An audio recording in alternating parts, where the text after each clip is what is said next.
अस्सलाम वालेकुम दोस्तों। मैं हूं आमिर सलीम और आप देख रहे हैं Ahmad nursery YouTube channel.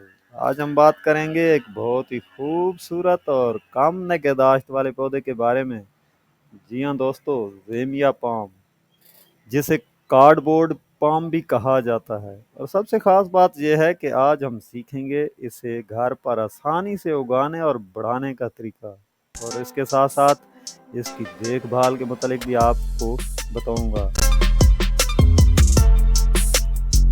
Semiya palm असल में एक साइकेड पौधा है, यानी आम पाम की नस्ल से नहीं है। इसके पत्ते मोटे और कार्डबोर्ड जैसे सख्त होते हैं, बिल्कुल लकड़ी की तरह सख्त। इसीलिए इसे कार्डबोर्ड पाम भी कहा जाता है। ये पौधा धूप में भी उगता है और इंडोर हल्की रोशनी में भी, यानी ये एक बेहतरीन हाउस प्लांट है। सबसे अच्छी बात यह है कि ये पानी की कमी को भी बर्दाश्त कर लेता है, इसलिए बहुत ही आसानी से ये ज़िंदा रहता है। इसको पानी बहुत ही कम चाहिए होता है। अगर ज़्यादा दिन भी इसको पानी ना मिले तो ये गुजारा कर लेता है। तो सबसे पहले एक ख़ास बात इसकी आप समझ लें कि ये पॉइजनर पौधा है। इसको आपने घर में अगर लगाना है तो इसको ऐसी जगह पे आपने रखना है जहाँ पे बच्चों की पहुँच से और जानवरों की पहुँच से दूर हो। ज़ेमिया पाम को उगाने के दो तरीके होते हैं। नंबर एक, बीज से अफजाइश। इसको बीज से भी उगाया जाता है, लेकिन ये तरीका काफ़ी सुस्त होता है, क्योंकि पहली बात तो यह है कि इसके ऊपर बीज बहुत ही ज़्यादा अरसे बाद लगता है। बहुत ज़्यादा होने के बाद इसके ऊपर बीज आता है, जो लाल रंग का होता है। और ये लाल रंग का बीज आप गमलों में लगा सकते हैं और इसके पौधे तैयार कर सकते हैं।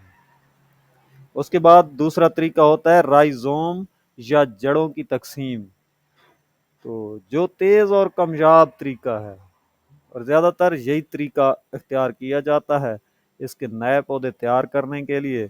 इसके जो राइजोम होते हैं उनको काट के लगाया जाता है। तो आज हम बात करेंगे राइजोम डिवीज़न के बारे में, जो ख़ास तौर पर नए गार्डनर्स के लिए बहुत आसान काम है। चलिए देखते हैं कि आपको किन चीज़ों की ज़रूरत होगी इस काम के लिए।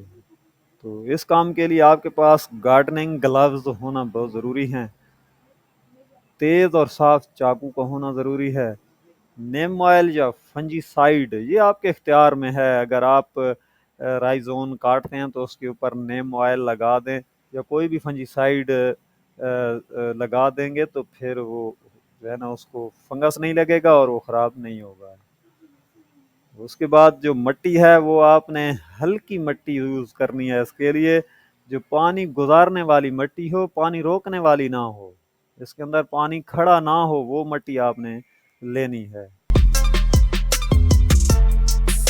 जैसे सक्यूलेंट या कैक्टस के लिए जो बेहतरीन मिट्टी होती है वही इसके लिए भी होनी चाहिए। उसके अलावा छोटे गमले या बर्तन जिस चीज़ में आप पौधा लगाएंगे। और सबसे जो ज़रूरी बात है वो है सब्र। इस काम में सब्र बहुत ज़रूरी होता है, क्योंकि ये थोड़ा टाइम लेता है। सबसे पहले पौधे को ऐस्तगी से गमले से निकालें, ज़बरदस्ती बिल्कुल ना करें।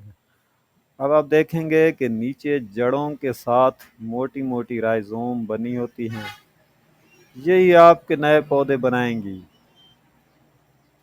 एक साफ चाकू से हर राइजोम को अलग करें, यानी कि इसका जो नीचे जो इसकी आप इसका तना कह लें, कि जब आप गमले से निकालेंगे तो इसका जो तना है इसको आपने तेज चाकू के साथ काटना है।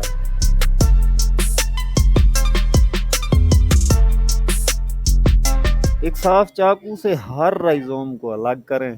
ख्याल रखें हर हिस्से के साथ थोड़ी जड़, और अगर हो सके तो ये जो ऊपर इसकी शाख होती है, ये एक शाख होना साथ ज़रूरी होता है। कट लगाने के बाद अगर आप चाहें तो नीम ऑयल या फंगस का पाउडर लगा सकते हैं, ताकि कोई बीमारी ना लगे। अब इन राइजोम के टुकड़ों को नई मिट्टी में लगाएं और थोड़ा सा पानी दें। क्योंकि इसको ज़्यादा पानी पसंद नहीं होता। तो इन राइज़ोम को नए गमलों में लगा लेने के बाद ये जो नए पौधे होंगे ये अभी कमज़ोर हैं, इन्होंने अभी सेट होना है, इसलिए इन्हें बराह रास्त धूप से बचाएं। इन्हें साए वाली जगह पे रखें, शेड के नीचे रखें, जहाँ पे इनको डायरेक्ट सनलाइट ना मिले। इन्हें ऐसी जगह रखें जहाँ हल्की रोशनी हो, अंधेरे वाली जगह भी ना हो। पानी सिर्फ तब देना है जब मिट्टी अच्छी तरह खुश्क हो जाए। ज़्यादा पानी देने से राइज़ोम गल जाती हैं, सड़ सकती हैं या ख़त्म हो जाती हैं। तो 2 से 4 हफ्तों में ये सेट हो जाएंगी और आपको नई कोंपलें भी निकलती हुई नज़र आ सकती हैं। तो इसके अलावा एक और बात यहाँ पे आपको बता दूं कि ये जो है ना, ये साल में एक ही बार ग्रोथ करता है। जिस तरह कंघी पाम होता है उसी तरह इसकी भी ग्रोथ साल में एक ही बार होती है और अक्सर ये गर्मियों में ही होती है। तो ये अप्रैल से लेके अगस्त तक किसी भी वक्त ये नए पत्ते निकालता है और साल में एक ही बार ये नए पत्ते निकालता है, ग्रोथ करता है।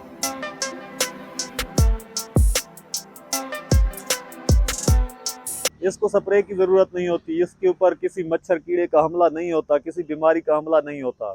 तो इस की केयर, तो इस हवाले से इसकी केयर बहुत ही आसान है। इसको बस आपने एक ही जगह पे रखना है, वहीं पे ये पड़ा रहता है, इसको ज़्यादा देखभाल की ज़रूरत नहीं होती। और दूसरा, इसको गार्डन में रखना बहुत ही आसान इस वजह से भी है क्योंकि ये पानी बहुत ही कम पसंद करता है। इसको ज़्यादा पानी की ज़रूरत नहीं होती, ज़्यादा पानी से ये ख़राब होता है। ये कम पानी में बहुत खुश रहता है। तो अब इसकी खुराक पे बात करते हैं। तो इसको ज़्यादा खुराक की भी ज़रूरत नहीं होती। अब मेरे पास ये कम अज़ कम 3 से 4 साल से ये मेरे पास ये पौधे मौजूद हैं। तो इनको यकीन करें, कभी इनको मैंने कुछ भी नहीं डाला, ना कभी इनकी गोडी की है, ना इनको कोई खुराक दी है, ना इनको गोबर की ज़रूरत है, ना ही किसी फर्टिलाइज़र की ज़रूरत है। और ये तो मैं पहले ही बता चुका हूँ कि इसको स्प्रे की भी ज़रूरत नहीं है क्योंकि इसके ऊपर कीड़ों का हमला होता ही नहीं है। तो इसकी वजह शायद यही होगी कि इसके पत्ते बहुत ही सख्त लकड़ी की तरह होते हैं। ये बहुत ही खूबसूरत चीज़ है, ये गार्डन में आप लगा सकते हैं। अब ये नए जो पत्ते निकले हैं ना, तो ये बिल्कुल नर्म मुलायम पत्ते हैं और बहुत ही खूबसूरत इसके पत्तों की शाइनिंग देखें आप, कितने ज़बरदस्त लुक है इसके पत्तों की। और बहुत ही ये बबल की तरह नरम मुलायम पत्ते हैं, ये नए निकले हुए हैं। जो पुराने पत्ते हो जाते हैं तो लकड़ी की तरह ये सख्त पत्ते हो जाते हैं।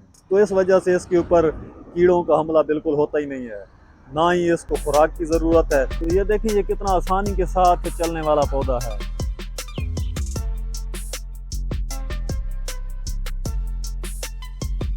तो देखा दोस्तों, ज़ेमिया पाम को उगाना कितना आसान है। बस मोहब्बत, देखभाल और थोड़ा सा सब्र चाहिए। अगर आपको ये वीडियो पसंद आई हो तो लाइक करें, दोस्तों के साथ शेयर ज़रूर करें और हमारे चैनल को सब्सक्राइब करना ना भूलें और साथ बेल आइकन को भी दबा दिया करें ताकि जो भी वीडियो हम अपलोड करें वो आपको मिल जाया करें। अगली वीडियो में मिलते हैं एक नए पौधे और नई मालूमात के साथ। तब तक के लिए खुश रहें, पौधे लगाएं, सब्ज़ा बढ़ाएं। अल्लाह हाफ़िज़।